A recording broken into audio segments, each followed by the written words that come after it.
But one of the first concepts that we looked at was what you can think of as collective efficacy theory. And this, in a sense, is charted out here in this particular slide. Collective efficacy really tries to unite two concepts.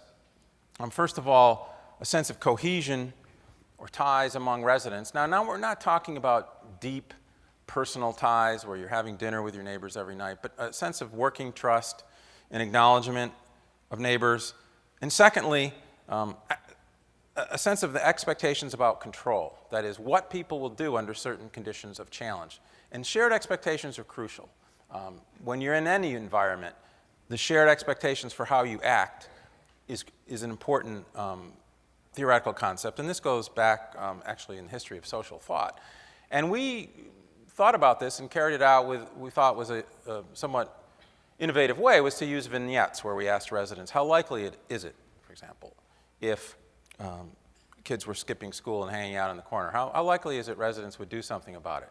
And that could range. It could range from intervening with the kids to calling the school to calling the police. So it's informal social control, but it can involve formal institutions. That's the key. It's that connection rather than doing nothing. And cohesion and shared expectations for control are highly related to one another. They vary tremendously across neighborhoods. And it is related, as you might expect, collective efficacy, that is the collectiveness part, the efficacy, the intentions to do something. It's undermined by concentrated disadvantage, neighborhoods that are turning over rapidly. It's importantly related to network ties and organizations. So we looked at, in a sense, the whole picture of what the causes of collective efficacy are, but also what the influence of collective efficacy is on crime. And that's go to the purple arrow down to the right, we found collective efficacy related to violence, to other aspects of health. So now for it's a little bit tougher work here, but I tried to make these as straightforward as possible. This shows you the association of collective efficacy and time with later homicide rates. What we did is to look at, using our multiple surveys, we did at two different points in time, 1995, 2002, and then we looked at the homicide rate after that from 96 to 2000, and then after the 2002 survey up to 2006. And this controls for a number of factors that are important in the literature, such as poverty, friend, kinship ties, prior homicide too. So it's almost change in homicide. And the dark bars to the left are the lowest quartile in collective efficacy, the lowest 25% distribution of neighborhoods. And the right is the highest quartile. And this difference, by the way, these are raw homicide rates, about 16 to 4 to 10.4. It's about a 50% difference in homicide. So it's not only significant, but it's substantively large. Now, if you believe this model and you work out the math, it's something like about 150 fewer killings over the period of about 5 years associated with that change in collective efficacy, net of the other characteristics. What about change? Neighborhoods differ. Maybe our controls didn't work so well. Another way to look at this is the change within a neighborhood over time. In this analysis, what I did was to take each year as a unit of analysis. That is, I calculated the homicide rate in 95, 96, 97, looked at it over time, then calculated the rate of change, whether it accelerated or decelerated. As we know, crime was going down. So an interesting question one can ask is the neighborhood change, how the neighborhood is changing, is it related to the rate of decline or the rate of deceleration? And it is. If you look at this chart, I think the easiest thing is to compare the blue and the red lines. The blue line shows the homicide trajectory from 96 to 2006. And those are basically communities where there were decreases in collective efficacy and increases in poverty.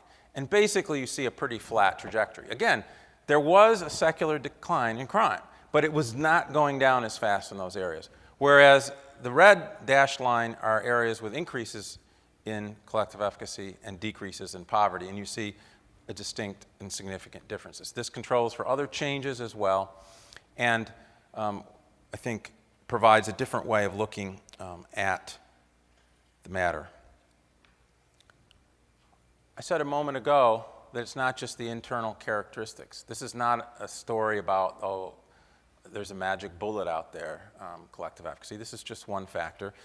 And this chart shows you the importance of the surrounding context. So what we can do is to say a neighborhood has a certain poverty rate, a certain rate of collective efficacy, a certain rate of homicide. But what about the neighborhoods around them? Well, we can actually measure those. And spatial statistics and spatial methodologies have come a long way.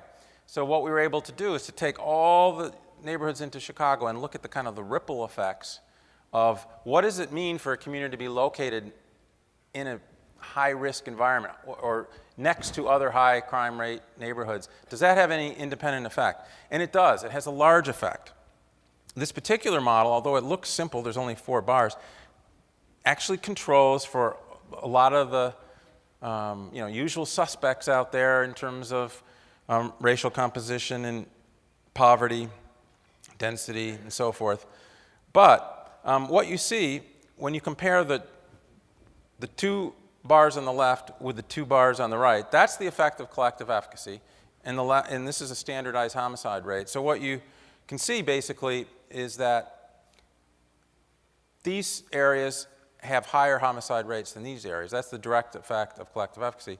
Whereas this, even though a community may internally have high rates of collective efficacy, that's not enough, right? That's not necessarily a protective factor, because you can see that this area is surrounded by high poverty, high crime areas, and that has direct influence net of the internal characteristics. Similarly, the rate of, over here, for high collective efficacy areas, you can see that when you're surrounded, the rate matters. So it's saying that both characteristics matter.